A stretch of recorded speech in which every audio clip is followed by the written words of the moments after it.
Praise the Lord. Hallelujah, hallelujah. ദൈവത്തിൻ്റെ അതിപരിശുദ്ധമായ നാമം വാഴ്ത്തപ്പെടുമാറാകട്ടെ. കടന്നു വന്നിരിക്കുന്ന എല്ലാവർക്കും വന്ദനം പറയുന്നു. കർത്താവിൻ്റെ ദാസനിൽ കൂടി നല്ല വചനങ്ങൾ നമുക്ക് സങ്കീർത്തനത്തിൽ നിന്ന് കേൾക്കുവാനിടയായി തീരുന്നുണ്ട്. ഈ നാളുകളിൽ അച്ചാന് വളരെ ശക്തിയോടെ ദൈവത്തിൻ്റെ വചനം അറിയിച്ചുകൊണ്ടിരിക്കുന്നു. നമ്മുടെ സ്തോത്രം സോളും ഇപ്പോൾ ദൈവവചനം പ്രസംഗിച്ച് നമ്മുടെ ഗ്രൂപ്പിൽ അയക്കാറുണ്ട്. ആ പ്രസംഗമാണ് ഞാൻ ഗ്രൂപ്പിലിടുന്നത്. വളരെ അനുഗ്രഹകരമായ വചനങ്ങളാണ് താൻ സംസാരിച്ചുകൊണ്ടിരിക്കുന്നത്. നമുക്കത് കേൾക്കുന്ന അനുഗ്രഹമാണ്. നമുക്ക് ലഭിക്കുന്ന സന്ദർഭങ്ങളിൽ എന്തെങ്കിലും ചെയ്തുകൊണ്ടിരിക്കുകയാണേലും മൊബൈലൊന്ന് ഓണാക്കി വെച്ച് ദൈവത്തിൻ്റെ വചനം നമ്മൾ കേൾക്കുന്നത് നമ്മുടെ ജീവിതത്തിൽ അനുഗ്രഹകരമാണ്. നമ്മുടെ ആളുകളുടെ പ്രസംഗങ്ങൾ നാം ശ്രദ്ധിക്കുക. സ്തോത്രം. ഈ ലോകത്തിൽ ഒത്തിരി പ്രസംഗങ്ങളുണ്ട്. അപ്പോൾ അതെല്ലാം കൂടെ കേട്ട് നമ്മൾ അഡോപ്റ്റ് ചെയ്യാൻ പോയാൽ അത് വലിയ പ്രയാസമാണ്. എല്ലാം കേൾക്കുന്നത് നമ്മളൊന്ന് പരിശോധിച്ചിട്ട് വേണം അത് നമ്മൾ ഉൾക്കൊള്ളാൻ. ഹല്ലേലൂയ. നമ്മൾ സ്വർഗത്തിൽ പോകാൻ ഇറങ്ങിയവരാണ്. നമ്മൾ നിത്യതയെക്കുറിച്ച് കാംക്ഷിക്കുന്നവരാണ്. അതാ നമ്മുടെ ലക്ഷ്യം. വേറെ ഒന്നുമല്ല, നിത്യതയെക്കുറിച്ചാണ് നമ്മുടെ ലക്ഷ്യവും കാഴ്ചപ്പാടും. അപ്പോൾ അതിനുവേണ്ടിയാണ് നമ്മൾ ഓടേണ്ടത്. ഇവിടെ എന്തുണ്ടെങ്കിലും നാം ഇട്ടിട്ട് പോകണം. ഇവിടുത്തെ കാര്യമല്ല, നിത്യതയാണ് ഏറ്റവും വലുത്. ആ യാത്രയിൽ നമ്മൾ നിത്യതയിൽ എത്തിക്കാതിരിക്കാൻ പിശാച് അതിൻ്റേതായ തന്ത്രം ഉപയോഗിച്ചുകൊണ്ടിരിക്കും. ഞാൻ പലരുമായിട്ട് ഇടപെടുമ്പോൾ എനിക്കറിയാം, വിശ്വാസികളെ തന്നെയാണേലും ചിലരെ നിത്യതയിൽ എത്തിക്കരുതെന്നുള്ളൊരു വാശിയോടെ പിശാച് ഇടപെടുന്നത് ഞാൻ മനസ്സിലാക്കിയിട്ടുണ്ട്. ചിലർക്ക് ചെറിയ കാര്യമുണ്ടെങ്കിൽ പോലും ഒന്ന് ക്ഷമിക്കാൻ കഴിയുന്നില്ല. ചെറിയ കാര്യമുണ്ടെങ്കിൽ പോലും ക്ഷമിക്കാൻ കഴിയാത്തവരുണ്ട്. നമ്മുടെ കർത്താവ് നമ്മൾ ചെറുപ്രായം മുതൽ നമ്മൾ ചെയ്തേക്കുന്നതായ ദൈവഹിതത്തിന് ഹിതമല്ലാത്ത എന്തെല്ലാം കാര്യം നമ്മൾ പ്രവർത്തിച്ചിട്ടുണ്ട്. പക്ഷേ കർത്താവ് അതെല്ലാം ക്ഷമിച്ചു. കർത്താവെല്ലാം ക്ഷമിച്ചതുകൊണ്ടാണ് നമ്മളായിരിക്കുന്നത്. നമ്മളും അന്യോന്യം ക്ഷമിക്കാൻ നമുക്ക് കഴിയണം. ഹല്ലേലൂയ. നമുക്കും അന്യോന്യം ക്ഷമിപ്പാനും ഇതെല്ലാം നമ്മുടെ ജീവിതത്തിൽ ഉണ്ടാകേണ്ടതാണ്. സ്തോത്രം. ഹല്ലേലൂയ. നമ്മുടെ സഭ ഒരു സിസ്റ്റമാറ്റിക്കായിട്ട് പോകുന്ന സഭയാണ്. ആവശ്യമില്ലാത്ത എത്രയോ പേരെ ഇങ്ങോട്ട് വരാനൊക്കെ ആഗ്രഹിക്കും. കാരണം അവർക്കൊക്കെ ഇവിടെ വന്ന് പല കാര്യങ്ങൾ പല ഉദ്ദേശത്തിലാണ്. അപ്പം ഞാനതൊന്നും പ്രോത്സാഹിപ്പിക്കാറില്ല. സ്തോത്രം. ഹല്ലേലൂയ. നമ്മുടെ കർത്താവിൻ്റെ ദാസന്മാരുണ്ട്, ഇടയോഗങ്ങളിൽ മറ്റ് സഹോദരന്മാരെ ദൈവോധനം ശുശ്രൂഷിക്കുന്നുണ്ട്. എല്ലാം ഒരു നുകവും നമ്മുടെ സഭയിൽ വെക്കുന്നില്ല. ഇപ്പം നമ്മുടെ സെൻറ്ററിൽ ഒത്തിരി ഭാരങ്ങളുണ്ട്. നമ്മുടെ എല്ലാവരുടെയും അവസ്ഥ അറിയാവുന്നതുകൊണ്ട് ഒരു നുകവും ആരുടെ മേലും ചുമത്താതെ ആണ് കാര്യങ്ങൾ പോകുന്നത്. കർത്താവ് കൃപയാൽ ഒരു വഴി അടയുമ്പോൾ വേറൊരു വഴി തുറന്ന് അത്ഭുതകരമായി നടത്തിക്കൊണ്ടിരിക്കുകയാണ്. ദൈവത്തിൻ്റെ എല്ലാ പരിപാലനത്തിനായി സ്തോത്രം. നമ്മൾ ഈ നാളുകളിൽ ശ്രദ്ധിക്കേണ്ട ഒരു കാര്യമുണ്ട്. വിശുദ്ധന്മാർ ധരിച്ചിരിക്കേണ്ട ചില ആഭരണങ്ങളുണ്ട്. വിശുദ്ധന്മാർ ധരിച്ചിരിക്കേണ്ട ആഭരണങ്ങൾ എന്ന് പറഞ്ഞാൽ സ്വർണത്തിൻ്റെ ആഭരണമല്ല. ഇപ്പോൾ അതിൻ്റെ ഒരു പിടിയിലും മാസ്മരത്തിലുമാണ് ഇപ്പോൾ ആളുകൾ കഴിഞ്ഞുകൊണ്ടിരിക്കുന്നത്. സൽപ്രവൃത്തികൾ കൊണ്ടാണ് നമുക്കത് ആഭരണമായിരിക്കേണ്ടത്. 1 തീമോഥെയോസിൻ്റെ ലേഖനം സ്തോത്രം 2-ാം അധ്യായം 10 മുതലുള്ള വാക്യങ്ങൾ. ഒരാൾ സങ്കീർത്തനം 103:4 വായിച്ചാണ്. 1 തീമോഥെയോസ് 2-ാം അധ്യായം 10-ാമത്തെ വാക്യം. പിന്നിയ തലമുടി, പൊന്ന്, മുത്ത്, വിലയേറിയ വസ്ത്രം എന്നിവ കൊണ്ടല്ല, ദൈവഭക്തിയെ സ്വീകരിക്കുന്ന സ്ത്രീകൾക്ക് ഉചിതമാകും വണ്ണം സൽപ്രവൃത്തികളെ കൊണ്ടത്രേ അലങ്കരിക്കേണ്ടത്. സൽപ്രവൃത്തികളെ കൊണ്ട് വേണം നമ്മൾ അലങ്കരിക്കുന്നത്. നമ്മുടെ ജീവിതയാത്രയിൽ അത് പുരുഷന്മാരായാലും സ്ത്രീകളായാലും നമുക്ക് ചെയ്യാൻ പറ്റുന്ന സൽപ്രവൃത്തികൾ തന്നെ ചെയ്തുകൊണ്ട് രക്ഷിക്കപ്പെടാതിരുന്നാൽ സ്വർഗത്തിൽ പോകത്തില്ല. ഞാൻ സൽപ്രവൃത്തികൾ ചെയ്യുന്നുണ്ട് എന്ന് പറഞ്ഞുകൊണ്ട് കാര്യമില്ല. വിശ്വാസത്താൽ രക്ഷ പ്രാപിച്ചവർ അവരുടെ പ്രവൃത്തി സൽപ്രവൃത്തികളായിരിക്കണം. സ്തോത്രം. പുറമേ കാണുന്ന കാര്യങ്ങളൊന്നുമല്ല. സ്തോത്രം. ഹല്ലേലൂയ. പുറമേ കാണുന്ന ഭംഗിയെല്ലാം പോകും കേട്ടോ. പുറമേ ഉള്ള കാര്യങ്ങൾ, സ്തോത്രം. ഇന്ന് പുറമേ ഉള്ള കാര്യങ്ങളും അങ്ങനെയുള്ള കാര്യങ്ങൾക്ക് വേണ്ടിയാണ് ആളുകൾ കൂടുതൽ ശ്രദ്ധിക്കുന്നത്. സ്തോത്രം. ഹല്ലേലൂയ. നമ്മൾ ന്യായമായും യോഗ്യമായും വസ്ത്രം ധരിക്കണം, യോഗ്യമായി നടക്കണം. നമ്മുടെ ശരീരത്തെ സൗന്ദര്യം വർദ്ധിപ്പിക്കാൻ വേണ്ടി നമ്മൾ ഒത്തിരി കാര്യം ചെയ്യേണ്ട കാര്യമില്ല. വൃത്തിയായിട്ട് നടക്കണം. യോഗ്യമായ അതാത് സമയങ്ങളിലെ കാലഘട്ടത്തിലെ യോഗ്യമായ വസ്ത്രം ധരിച്ചുകൊണ്ട് വേണം നമ്മൾ പോകാൻ. നമ്മുടെ മനുഷ്യന് എന്തെങ്കിലും കൂടെ ഒന്ന് വേണമെന്ന്, സൗന്ദര്യം വർദ്ധിപ്പിക്കാൻ വേണമെന്ന് തോന്നിയിരുന്നെങ്കിൽ ദൈവം തമ്പുരാൻ അങ്ങനെ സൃഷ്ടിച്ചു വിടത്തുള്ളായിരുന്നു. നമ്മൾ ശ്രദ്ധിക്കണമേ. സ്തോത്രം, ഹല്ലേലൂയ. നമുക്ക് വേണ്ടുന്ന സൗന്ദര്യവും വേണ്ടുന്ന കാര്യങ്ങളും തന്നാണ് ദൈവം ഇങ്ങോട്ട് അയച്ചേക്കുന്നത്. സൗന്ദര്യം വർദ്ധിപ്പിക്കാൻ വേണ്ടി നമ്മളൊന്നും ചെയ്യേണ്ട കാര്യമില്ല. അപ്പോൾ നമ്മുടെ സൃഷ്ടാവിനോടുള്ള ആ ബഹുമാനമില്ലായ്മയാണ്. കാരണം അവൻ്റെ കർത്താവ് നമ്മെ സൃഷ്ടിച്ചപ്പോൾ, സ്തോത്രം, പോരായ്മ വന്നു എന്നുള്ളൊരു ചിന്തയാണ് നമ്മളെ ഭരിക്കുന്നത്. ഹല്ലേലൂയ, സ്തോത്രം. ആഭരണം ഇടുന്നതിനെക്കുറിച്ചല്ല ഞാൻ പറയുന്നത്. ആഭരണം പെന്തക്കോസ്തുകാർ ഒഴിവാക്കുന്നതാണ് നല്ലത്. അതിന് ഒത്തിരി എതിരും തർക്കവും വാദവും ഒക്കെ ഉണ്ട്. ശകലം കിടന്നാൽ എന്നാ കുഴപ്പമെന്നൊക്കെ ചോദിക്കുന്നവരുണ്ട്. അപ്പോൾ പിന്നെ ഈ വിട്ടുകളഞ്ഞവരുടെ കാര്യം എന്താ? ഹല്ലേലൂയ, സ്തോത്രം. നമുക്ക് ആഭരണം ലോക്കറിലുള്ള ആളുകളൊക്കെ ഉണ്ട്. അവരത് കെട്ടിത്തൂക്കിക്കൊണ്ടല്ല നടക്കുന്നത്, ലോക്കറിൽ വെച്ചേക്കുക. അതൊരു സമ്പത്താണ്, ബാങ്ക് ബാലൻസ് പോലെയുള്ള സമ്പത്താണ്. അതിനോട് നമുക്കെതിരില്ല. പക്ഷേ അതിനകത്തോട്ട് എന്ന് വെച്ചാൽ തന്നെത്താൻ ഇതുവരെയും ത്യജിക്കാൻ കഴിഞ്ഞിട്ടില്ല. ഹല്ലേലൂയ, തന്നെത്താൻ ത്യജിക്കാൻ കഴിയുന്നില്ല. ഞാൻ ബ്യൂട്ടി പാർലറിനെതിരല്ല. ഞാൻ പിള്ളേരെ കൊണ്ടുപോയിട്ടുണ്ട് കല്യാണത്തിനൊക്കെ. പക്ഷേ സ്തോത്രം, നമ്മൾ ശ്രദ്ധിക്കണം, അതായിരിക്കരുത് നമ്മുടെ ലക്ഷ്യം. ഹല്ലേലൂയ, അതായിരിക്കരുത്. സ്തോത്രം, യോഗ്യമായി നടക്കണം. ഒത്തിരി കാര്യങ്ങൾ, ഇപ്പോൾ ഏത് കാര്യത്തിനും ബ്യൂട്ടി പാർലറിൽ പോയിട്ടേ ആളുകൾ പോകത്തുള്ളൂ. നിങ്ങൾക്ക് മനസ്സിലാകുന്നില്ലെങ്കിൽ എനിക്ക് മനസ്സിലാകുന്നുണ്ട്. ഞാൻ പലയിടങ്ങളിലും പോകുന്നതാണ്. ഇപ്പം ശവം എടുക്കുന്നിടത്ത് പോലും ഞാൻ ഇന്നാളിൽ ഓർപ്പിച്ചതാണ്. ആ ഫ്രണ്ടിലിരിക്കുന്ന സീറ്റിലിരിക്കുന്നവർ തലേ ദിവസം ബ്യൂട്ടി പാർലറിൽ പോയിട്ടാണ് വന്നിരിക്കുന്നത്. ആരെ കാണിക്കാനാ? സ്തോത്രം. പ്രിയമുള്ളവരെ, നമ്മൾ ശ്രദ്ധിക്കണേ. എന്ന് വെച്ചാൽ ആവശ്യമില്ലാത്തതിന് വേണ്ടി പണം ചെലവാക്കുക. ഒരു നേരത്തെ ആഹാരത്തിന് ബുദ്ധിമുട്ടുള്ള ആളുകളുണ്ട്. നമ്മൾ അങ്ങനെയുള്ള സൽപ്രവൃത്തികൾ രക്ഷയ്ക്ക് വേണ്ടിയല്ല, അത് ചെയ്യാൻ ദൈവം നമ്മളെക്കുറിച്ച് ആഗ്രഹിക്കുന്നുണ്ട്. 103-ാം സങ്കീർത്തനം 4-ാമത്തെ വാക്യം. അവൻ നിന്റെ ജീവനെ നാശത്തിൽ നിന്ന് വീണ്ടെടുക്കുന്നു.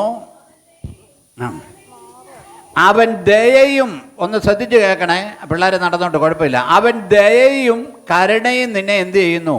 അണിയിക്കുന്നു. അപ്പം ദൈവമക്കൾക്ക് വേണ്ടുന്ന ഒരു കാര്യമാണ് ദയയും കരുണയും. അതായിരിക്കണം അവരുടെ ആഭരണം. ദൈവമക്കൾക്ക് വേണ്ടുന്ന, നമുക്കൊരു ദയയില്ലെങ്കിൽ, കരുണയില്ലെങ്കിൽ, സ്തോത്രം, എങ്ങനെ മുമ്പോട്ട് പോകുന്നത്? ചിലർക്ക് യാതൊരു കരുണയില്ല ആളുകളോട്. ഹല്ലേലൂയ, യാതൊരു ദയയുമില്ല ആളുകളോട്. നമ്മൾ മാധ്യമങ്ങളിൽ കൂടെയൊക്കെ കാണാറുണ്ട്, സ്വന്തം മാതാപിതാക്കളോട് പോലും ദയയില്ലാത്ത മക്കൾ. അങ്ങനെയുള്ളൊരു കാലമായിപ്പം സ്വന്തം മാതാപിതാക്കളോട് പോലും ദയയില്ലാത്തൊരു കാലം. സ്തോത്രം. പ്രിയമുള്ളവരെ, വളരെ അറിയണം, നമ്മുടെ ജീവിച്ചിരിക്കുമ്പോൾ നമ്മുടെ മാതാപിതാക്കളെ ബഹുമാനിക്കുകയും അവരെ ശുശ്രൂഷിക്കുകയും ചെയ്യേണ്ട ചുമതല നമുക്കുള്ളതാണ്. ഹല്ലേലൂയ. കാരണം സ്തോത്രം, നമ്മളും വൃദ്ധരാകാനുള്ളവരാ, നമ്മളും ആ ലൈനിലേക്ക് വരാനുള്ളവരാ. സ്തോത്രം. പെന്തക്കോസ്തുകാരായ ആളുകൾ മാതാപിതാക്കളെ ബഹുമാനിക്കുകയും ശുശ്രൂഷിക്കുകയും ചെയ്യുന്നില്ലെങ്കിൽ സ്വർഗത്തിൽ പോകുമെന്ന് എനിക്ക് സംശയമാണ്. വെറുതെ വേഷം കെട്ടുകൊണ്ടുള്ള കാര്യമേ ഉള്ളൂ. മാതാപിതാക്കൾ ചിലപ്പോൾ ബലഹീനരായിരിക്കും, ചിലപ്പോൾ അവരെന്തെങ്കിലും പറഞ്ഞെന്ന് വരും, ചിലപ്പോൾ അവരുടെ ആരോഗ്യസ്ഥിതി ബുദ്ധിമുട്ടുണ്ടായിരിക്കും. സ്തോത്രം. ഹല്ലേലൂയ. ഞങ്ങൾക്കൊക്കെ നല്ല പരിചയമാണ്. ഞാൻ നേരത്തെ ചെയ്തുകൊണ്ടല്ല, എൻ്റെ വല്യപ്പനും വല്യമ്മയ്ക്കും വേദിട്ട് വെള്ളം തിളപ്പിച്ച്, അന്ന് പൈപ്പില്ല, കിണറ്റിൽ നിന്ന് കോരണം. വേദിടുക എന്ന് പറഞ്ഞാൽ പാളയംതോടമ്പാടയുടെ ഇല, പഴുത്ത ഇല, വാതക്കൊല്ലി ഇല, കരിയാപ്പിളിൻ്റെ വാതക്കൊല്ലി ഇല, സ്തോത്രം, പിന്നെ ഇങ്ങനെ കുരുമുളക് ചെടിയുടെ ഇല, ഇതെല്ലാം കൂടി ഇട്ട് ശരിക്ക് തിളപ്പിച്ച് അവർ കുളിക്കുന്നിടത്ത്, അന്ന് കുളിമുറിയൊന്നുമില്ല, കുളിക്കുന്ന ആ കല്ലിൻ്റെ ചുവട്ടിൽ കൊണ്ടുപോയി വെച്ച് കൊടുത്തിട്ടുള്ളവനാണ് ഞാൻ.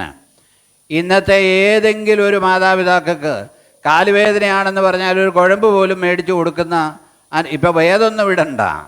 സ്തോത്രം. ഞാൻ പറഞ്ഞത്, നമ്മുടെ ജീവിതത്തിൽ വേദനയിലിരിക്കുന്നവർക്കോട് നമുക്കൊരു അലിവ് വേണം. സ്തോത്രം. നമ്മുടെ ആഭരണമെന്ന് പറയുന്നത് അതാണ്, ദയയും കരുണയും. അവൻ നിന്നെ എന്ത് ചെയ്യുന്നു? നമ്മളെ ഒത്തിരി പേര് പറ്റിക്കുന്നുണ്ട്. നമുക്ക് ദയയും കരുണയൊക്കെ ഇട്ട് ചിലപ്പോൾ മുഴുവൻ തട്ടിപ്പായിരിക്കും. ഇപ്പോൾ അനാഥശാലയാണെന്നും പറഞ്ഞ് സ്ഥിരം വരുക. ഇപ്പോൾ ഇവിടുത്തെ പിരിവ് 100 ആക്കിയേക്കുക. കാരണം ചുമ്മാ അതങ്ങ് വന്നുകൊണ്ടിരിക്കുക ആളുകൾ. അപ്പം നമ്മളെ പറ്റിക്കാൻ വേണ്ടി, സ്തോത്രം, ഹല്ലേലൂയ. പ്രിയമുള്ളവരെ ശ്രദ്ധിക്കണമേ, നമ്മൾ കാര്യങ്ങൾ മനസ്സിലാക്കി ചെയ്യണം. സദൃശവാക്യം 20-ാം അധ്യായം അതിൻ്റെ 15-ാമത്തെ വാക്യവും സദൃശവാക്യം 1-ാം അധ്യായം 8-മുള്ള വാക്യം കൂടെ ഒന്ന് വായിച്ചേ. സദൃശവാക്യം. അനവധി മുത്തുകളും ഉണ്ടല്ലോ, പരിജ്ഞാനമുള്ള അധരങ്ങളോ വിലയേറിയ ആഭരണം. എന്താ ഒന്നുകൂടെ വായിച്ചേ? പൊന്നും അനവധി മുത്തുകളുമുണ്ട്, പരിജ്ഞാനമുള്ള അധരങ്ങളോ വിലയേറിയ ആഭരണം. പരിജ്ഞാനമുള്ള അധരങ്ങൾ വിലയേറിയ ആഭരണം. അപ്പം നമ്മൾ ഇടുന്നതല്ല ആഭരണം, പരിജ്ഞാനമുള്ള വാക്കുകൾ, പരിജ്ഞാനമുള്ളത്. പരിജ്ഞാനമില്ലാത്ത വർത്തമാനങ്ങൾ നമ്മൾ പറയരുത്. നമ്മുടെ വാക്കുകൾ നമ്മൾ ചുരുക്കണം. പ്രയോജനം, നമ്മളിപ്പോൾ ഒരു നെഗറ്റീവ് പറഞ്ഞാൽ അതിനു വേണ്ടി അതിൻ്റെ പുറകെ പിടിക്കാൻ ആളുകളുണ്ട്. നെഗറ്റീവ് പറഞ്ഞു കഴിഞ്ഞാൽ, പ്രിയമുള്ളവർ, നമ്മൾ അത് പരിജ്ഞാനമായിട്ട് പറഞ്ഞാലോ, സ്തോത്രം, ഹല്ലേലൂയ. നമ്മുടെ ആ ഒരു പരിജ്ഞാനം നമ്മുടെ ജീവിതത്തിൽ വേണം. വീടുകളിൽ പറയുന്ന വാക്കുകൾക്ക് പരിജ്ഞാനം വേണം, സഭയിൽ പറയുന്ന വാക്കുകൾക്ക് പരിജ്ഞാനം വേണം, സ്തോത്രം, ഹല്ലേലൂയ. ചിലപ്പോൾ നമ്മളറിയാതെ നാക്കുപിഴകളിലൊക്കെ എന്തെങ്കിലും ഉണ്ടാകും, അതല്ല ഞാൻ ഉദ്ദേശിച്ചത്. അതാണ് അണിയുന്നത്, പരിജ്ഞാനമുള്ള, സ്തോത്രം, ഹല്ലേലൂയ. നമ്മൾ വളരെ വളരെ ശ്രദ്ധിക്കണം. സഹോദരിമാരും വളരെ ശ്രദ്ധിക്കണം, ഹല്ലേലൂയ. നമ്മുടെ വാക്കുകൾ ചുരുക്കമായിരിക്കണം, ഹല്ലേലൂയ. ആവശ്യമില്ലാത്ത വാക്കുകൾ സംസാരിക്കരുത്. ഹവ്വായിക്ക് പറ്റിയ കുഴപ്പം എന്താ? സാത്താൻ അവിടെ വന്നു, വേഷം മാറി പാമ്പിൻ്റെ രൂപത്തിൽ വന്നു. ഈ ഹവ്വാമ്മച്ചി ചെയ്തത് ഇവരുമായിട്ടൊരു കുശലപ്രശ്നം അങ്ങ് നടത്താൻ തുടങ്ങി. കുശലപ്രശ്നം. ഈ കുശലപ്രശ്നം നമുക്ക് വരുന്ന ഫോണുകൾ ചുരുക്കമേ നമ്മൾ വാക്കുകൾ പറയാവുള്ളൂ. ഇല്ലെങ്കിൽ അതിനകത്ത് എന്ന് വെച്ചാൽ നിങ്ങൾ നല്ല അർത്ഥത്തിൽ എടുക്കണം, നല്ല അർത്ഥത്തിൽ എടുക്കണേ, സ്തോത്രം. അല്ലെങ്കിൽ നമ്മൾ വീണ്ടും ചിരിച്ചും കളിച്ചും വർത്തമാനം പറഞ്ഞുകൊണ്ടിരുന്ന് കഴിഞ്ഞാൽ പിന്നെയും വിളിക്കാനുള്ളൊരു ടെൻഡൻസി വരും, പിന്നെയും വിളിച്ചുകൊണ്ടിരിക്കും. അപ്പോൾ അതിനകത്തൊരു പാപമുണ്ട്, ഹല്ലേലൂയ. പ്രിയമുള്ളവരെ ശ്രദ്ധിക്കണമേ, നമ്മുടെ നിത്യത നശിപ്പിക്കാനുള്ള ആ ഒരു കാര്യമുണ്ട്. അപ്പം നമ്മുടെ വാക്കുകൾ എങ്ങനെ ആയിരിക്കണം? പരിജ്ഞാനത്തോടെ ആയിരിക്കണം. എനിക്ക് ചിലപ്പോൾ ചില ദൈവദാസന്മാർ, ദൈവമക്കൾ ഇടുന്ന ഈ മെസ്സേജുകളുണ്ട്. അപ്പം ഞാൻ ഓർക്കാറുണ്ട്, എന്ത് പരിജ്ഞാനത്തോടെയാണ് പറയുന്നത്, എന്ത് ഭവ്യതയോടെയാണ് പറയുന്നത്, സ്തോത്രം, ഹല്ലേലൂയ. അതായിരിക്കണം നമ്മുടെ ആഭരണം, സ്തോത്രം, ഹല്ലേലൂയ, സ്തോത്രം. സദൃശവാക്യം 1-ാം അധ്യായം 8-9 വാക്യം. മകനെ അപ്പന്റെ പ്രബോധനം കേൾക്ക. വളരെ ശ്രദ്ധിക്കണം. മകനെ അപ്പന്റെ പ്രബോധനം എന്ത് ചെയ്യണം? കേൾക്കണമെന്ന്. ഹല്ലേലൂയ. ഇന്ന് അപ്പന്മാർക്ക് വിവരമില്ലെന്ന് നമ്മൾ പറയും, ഹല്ലേലൂയ. നിങ്ങൾക്കറിയാവോ, ഉൽപ്പത്തി പുസ്തകം പഠിച്ചു കഴിഞ്ഞാൽ അന്നത്തെ ആളുകളെ യാക്കോബിൻ്റെ ശരീരം അവരെന്തോ ഇട്ടെന്നറിയാമോ? സ്തോത്രം, ഈ സുഗന്ധവർഗം ഇട്ടു. ഇസ്രായേൽ അത്രയും നാളത്തേക്ക് ഒരു അനാറ്റമി ഇഞ്ചക്ഷനും എടുക്കാതെ അന്നത്തെ ആളുകൾ ഈ ശരീരം കേടാകാതിരിക്കാനുള്ള സംവിധാനം അവർക്കുണ്ടായിരുന്നു, ഹല്ലേലൂയ. അവർ ബുദ്ധിയില്ലാത്തവരല്ല. അപ്പന്മാരുടെ ഈ ജ്ഞാനമില്ലെന്ന് നമ്മൾ അറിയരുത്. അന്ന് പണിതുകൊണ്ടിരുന്ന ഫറവോൻ്റെ കാലത്തൊക്കെ പണിതു നിന്ന പിരമിഡുകൾ, അതിനകത്തെ മമ്മിഫൈ ചെയ്ത ആ ബോഡികൾ ഇപ്പോഴും ഇരിക്കുന്നുണ്ട്. അതുപോലെ ഒരു ക്രെയിനും ഇല്ലാത്ത കാലത്താണ് ഇത്രയും വലിയ കാര്യങ്ങളൊക്കെ അവരുണ്ടാക്കിയത്, ഹല്ലേലൂയ. നമ്മൾ ശ്രദ്ധിക്കണം. അപ്പോൾ നമ്മൾ അപ്പന്മാർക്ക് വിവരമില്ല, കാരണവന്മാർക്ക് വിവരമില്ലെന്ന് നമ്മൾ പറയരുത്, സ്തോത്രം. തിരുവചനം പറയുകയാണ്, സ്തോത്രം. വായിച്ചമ്മളെ ഒന്നുകൂടെ. അപ്പന്റെ പ്രബോധനം കേൾക്ക. അപ്പന്റെ പ്രബോധനം കേൾക്ക, സ്തോത്രം. ഞാൻ പ്രബോധിപ്പിക്കാറുള്ളവനാണ്, എൻ്റെ കുഞ്ഞുങ്ങളെ പ്രബോധിപ്പിക്കാറുള്ളവരാണ്. അവര് അപ്പം തന്നെ പറയും, ഓക്കെ പപ്പയെന്ന് പറയും, ഓക്കെ പപ്പയെന്ന്. അപ്പൊ അങ്ങനെ ചെയ്തോളാമെന്ന് പറയും. അപ്പന്റെ പ്രബോധനം കേൾക്കാം, അമ്മയുടെ ഉപദേശം ഉപേക്ഷിക്കുകയും. അമ്മയുടെ ഉപദേശം എന്ത് ചെയ്യണം? ഉപേക്ഷിക്കരുത്. അമ്മമാർ ചിലപ്പോൾ ഉപദേശിക്കും. ഇപ്പോഴത്തെ തലമുറയൊന്നും എന്നെ നേരെ പോകാതെ അമ്മമാരുടെ ഉപദേശം കേൾക്കത്തില്ല. അമ്മമാരെ ഉപദേശിച്ചാൽ അവർ പറയുന്നത് കേൾക്കത്തില്ല. അതേസമയം പഴയ അമ്മമാർ, ഹല്ലേലൂയ, പഴയ അമ്മമാരുടെ ഉപദേശം കേട്ട് വളർന്ന കുഞ്ഞുങ്ങളെല്ലാം ഇന്ന് നല്ല നിലയിലാണ് എത്തിയേക്കുന്നത്. ഇപ്പോഴത്തെ കുഞ്ഞുങ്ങളോട് രാവിലെ എഴുന്നേക്കാൻ പറഞ്ഞാൽ എഴുന്നേക്കുമോ? അമ്മമാരും പറയും, എൻ്റെ കൊച്ചിന് ക്ഷീണമാണ്, എൻ്റെ കൊച്ചിന് ക്ഷീണമാണ്, കിടന്നോട്ടെന്ന്. കെട്ടിച്ച് വിട്ട് കഴിയുമ്പോൾ അറിയാം, അവിടെ ചെല്ലുമ്പോൾ എൻ്റെ കൊച്ചിൻ്റെ ക്ഷീണം അവിടുത്തെ തള്ള അങ്ങ് തീർക്കും. അപ്പം ക്ഷീണമാണെന്ന് പറഞ്ഞിട്ട് കാര്യമില്ല കേട്ടോ. കുഞ്ഞുങ്ങളെ എല്ലാം നമ്മൾ അമ്മമാർ ഉപദേശിച്ച് വളർത്തണം. ഓരോ കാര്യം ചെയ്യാനുള്ള കാര്യങ്ങൾ പറഞ്ഞു പഠിപ്പിക്കണം. ഇല്ലേ പിന്നെ നിങ്ങൾ ദുഃഖിക്കേണ്ടി വരും. അത് പറഞ്ഞിട്ട് കാര്യമില്ല കേട്ടോ. എത്ര പേരാ അമ്മമാരെ കുഞ്ഞുങ്ങളെ ഉപദേശിക്കുന്നത്? കുഞ്ഞുങ്ങൾക്ക് ഇഷ്ടമില്ല. ചില നമ്മുടെ കുഞ്ഞുങ്ങൾ തള്ളയെന്നൊക്കെയാണ് അമ്മമാരെ വിളിക്കുന്നത്. അപ്പോൾ നമ്മൾ ശ്രദ്ധിക്കണം, സ്തോത്രം. അമ്മമാരുടെ ഉപദേശം കേൾക്കണം. അവർക്ക് പരിചയമുണ്ട്, അത് കേൾക്കണം. കേട്ടാൽ നമ്മൾ അനുഗ്രഹിക്കപ്പെടും. ഓരോ കാര്യങ്ങളും അവരിൽ നിന്ന് നമ്മൾ പഠിക്കണം. നമ്മളൊന്നും പഠിച്ചേച്ച് വന്നതല്ല, അവരിൽ നിന്ന് പഠിക്കണം. സ്തോത്രം. നല്ല ഉപദേശം കേട്ട് വളരുന്ന കുഞ്ഞുങ്ങൾ എന്തു അടുക്കും ചിട്ടയോടെയാണെന്നറിയാമോ ജീവിക്കുന്നത്. അവരുടെ ജീവിതം, കുടുംബജീവിതം വരെ അനുഗ്രഹിക്കപ്പെടും. സിസ്റ്റമാറ്റിക്കായിട്ട് ജീവിക്കാത്തടത്തെല്ലാം പരാജയപ്പെടും. അതിന് പിന്നെ മറ്റുള്ളവരെയും പാസ്റ്ററേയും മറ്റുള്ളവരെയും കുറ്റം പറഞ്ഞിട്ട് കാര്യമില്ല. സിസ്റ്റമാറ്റിക്കായിട്ട് ജീവിക്കാത്തവരടുത്ത് അതിന് ഉപദേശം കൊടുക്കണം. ഏറ്റവും അവസാനം ഇപ്പം നമ്മൾ ചെയ്യുന്ന പണി, കല്യാണത്തിൻ്റെ സമയത്ത് പാസ്റ്റർമാർ കുറേ ഉപദേശിക്കുക, അങ്ങനെ വേണം ഇങ്ങനെ വേണം. അത് അന്നേരമാണോ അത് കേൾക്കുന്നത്? അതിനു മുമ്പ് ഇതൊക്കെ കേട്ട പരിജ്ഞാനത്തോടെ ഇരിക്കുകയാണെങ്കിൽ കല്യാണം നിമിഷ നേരം കൊണ്ട് അധികം നിമിഷമില്ലാതെ നമുക്ക് നടത്താം. അന്ന് കല്യാണത്തിന് കേൾക്കുന്ന പ്രസംഗം കൊണ്ടൊന്നും ആരും ഗുണം വരാറില്ല. കാരണം അന്നേരം അതൊന്നും കേൾക്കാനും സമയമില്ല. അന്നേരമാണ് ഇതിനകത്ത് ഡൈനിങ് ഹാളിൽ നിന്നുള്ള മണവും ഇങ്ങോട്ട് അടിക്കും, ആരും ഒന്നും കേൾക്കത്തുമില്ല. അതുകൊണ്ട് ഭവനത്തിൽ തന്നെ വെട്ടുകുഴി വെച്ച് തന്നെ കല്ലുകളുടെ കുറവ് എന്ത് ചെയ്യണം? തീർക്കണം. നമ്മുടെ ഭവനത്തിൽ തീർക്കണം. ഹല്ലേലൂയ. കുഞ്ഞുങ്ങളെ ആ രീതിയിൽ വളർത്തേണ്ട പോലെ വളർത്തണം. ഹല്ലേലൂയ. നമ്മുടെ ചില കുഞ്ഞുങ്ങൾ ചില വീട്ടിൽ കയറിയിട്ട് അവരുടെ സോഫായിലും മെത്തയിലും എല്ലാം ചെരുപ്പിട്ടുകൊണ്ട് വന്നിട്ട് ആ രീതിയിൽ തന്നെ കയറും, എന്നിട്ട് ചാടും. അപ്പോൾ തള്ളമാരിരുന്ന് ചിരിച്ചുകൊണ്ടിരിക്കും. അവരുടെ വീട്ടിലാണ് അവരുടെ വിഷമം. കാരണം അങ്ങനെയുള്ള കുഞ്ഞുങ്ങളെയൊക്കെ നമ്മൾ പറഞ്ഞ് മനസ്സിലാക്കണം. മനസ്സിലാക്കിയില്ലെങ്കിൽ വരുന്ന കുഴപ്പം എന്നാണെന്നറിയാം, വല്ലയിടത്തും ചെന്ന് തട്ട് കിട്ടും. അവസാനം എൻ്റെ കൊച്ചിനെ തട്ടിയെന്ന് പറഞ്ഞിട്ട് വലിയ കാര്യമൊന്നുമില്ല. നമ്മൾ ചെയ്യേണ്ട കാര്യങ്ങൾ ഇവിടെ എന്താ പറഞ്ഞേ? അപ്പൻ്റെ ഉപദേശം കേൾക്കുക. പിന്നെ എന്നാ പറഞ്ഞേ? അമ്മയുടെ ഉപദേശം ഉപേക്ഷിക്കുകയും അരുത്. അവൻ നിന്റെ ശിരസിന് അലങ്കാരമാലയും. അത് എന്തോ മാലയെന്ന് ആഭരണം എന്ന് പറഞ്ഞു. അത് നിന്റെ ജീവിതത്തിൽ അലങ്കാരമാല. നേരെ പോകാത്തതെല്ലാം എന്താ കാരണം എന്നറിയാമോ? ഉപദേശം ലഭിച്ചിട്ടില്ല. ഉപദേശം ലഭിക്കുന്നിടത്തെല്ലാം നേരെ പോകത്തുള്ളൂ. ഹല്ലേലൂയ. ഉപദേശം ലഭിക്കുന്നിടത്തെല്ലാം നേരെ പോകത്തുള്ളൂ, നേരെ ജീവിക്കത്തുള്ളൂ. സ്തോത്രം. ഹല്ലേലൂയ. ശ്രദ്ധിക്കണേ. അത് നിന്റെ എന്നാ വായിച്ചേ? അവൻ നിന്റെ ശിരസിന് അലങ്കാരം. അത് നിന്റെ ശിരസിന് അലങ്കാരം. പിന്നെ നിന്റെ കഴുത്തിന് സരപ്പളിയും. സരപ്പളി എന്ന് പറയുന്നത് വലിയ ചെയിൻ മാല എന്നാ പറയുന്നത്. സരപ്പളി എന്ന് പറയുന്ന ഒരു മാല, വീതിയുള്ള, എനിക്ക് തോന്നുന്ന നെക്ലേസ് പോലുള്ളതാന്നാ മാലയെന്നാണ് ഞാൻ പഠിച്ചേക്കുന്നത്. അങ്ങനല്ലേ? നെക്ലേസ് പോലെ അതാ വീതിയുള്ള. പറവൻ ജോസഫിൻ്റെ കഴുത്തേൽ എന്ത് ചെയ്തു? സ്വർണത്തിൻ്റെ ഒരു സരപ്പളി. അതേത് വാക്കാന്ന് പോലും എനിക്കറിയത്തില്ല, ഇനി സംസ്കൃതമാണോ എന്താണെന്ന് അറിയത്തില്ല. അപ്പോൾ സ്തോത്രം, അതാണ് നമ്മുടെ അലങ്കാരം. ഏതാ? അപ്പനും അമ്മയും പറയുന്ന ആ വാക്കുകൾ. സ്തോത്രം. ഹല്ലേലൂയ. ആ അലങ്കാരം ഞാൻ ഒരിക്കൽ പറഞ്ഞിട്ടുള്ള, ഞങ്ങളുടെയൊക്കെ ചെറുപ്പത്തിൽ ചന്തയിൽ പോയാണ് സാധനം മേടിക്കുന്നത്. ചന്തയിൽ പോയിട്ട് വെച്ചാൽ നമ്മുടെ കയ്യിലുള്ള സാധനം അവിടെ കൊണ്ടുപോയി കൊടുക്കും. വാഴക്കൊല, തേമ്പ്, ഇതൊക്കെ കൊടുക്കും. കൊടുത്തു കഴിഞ്ഞിട്ട് നമുക്ക് ആവശ്യം വേണ്ടത് മീൻ സാധനങ്ങളെല്ലാം മേടിച്ചുകൊണ്ട് പോരും. എൻ്റെ വല്യപ്പൻ അന്ന് പറയുന്ന ഒരു പറച്ചിൽ ഇപ്പോഴും പറഞ്ഞു പോയിട്ടില്ല. അന്നൊക്കെ ചുണ്ണാമ്പ് ചൊട്ടാണ് കായ എണ്ണുന്നത്, ഈ വഴക്ക എണ്ണുന്നത്, പാളയം റോഡുകളൊക്കെ. അപ്പോൾ അപ്പച്ചൻ പറയുന്നൊരു കാര്യമുണ്ട്, എടാ പോകുന്ന വഴിക്ക് അവിടെ ഒരു കൊല നിന്നാൽ അവരോട് ചോദിക്കണം ആ കൊല കൊടുക്കുന്നോന്ന് ചോദിച്ചാൽ അത് എണ്ണി മേടിച്ചിട്ട് 25 പൈസ ലാഭം കിട്ടിയാലും ഉള്ളേലും അത് കൊണ്ടുവന്ന് കൊടുത്ത് മേടിക്കണമെന്ന് പറഞ്ഞ കാര്യം ഞാൻ ഓർക്കുന്നുണ്ട്.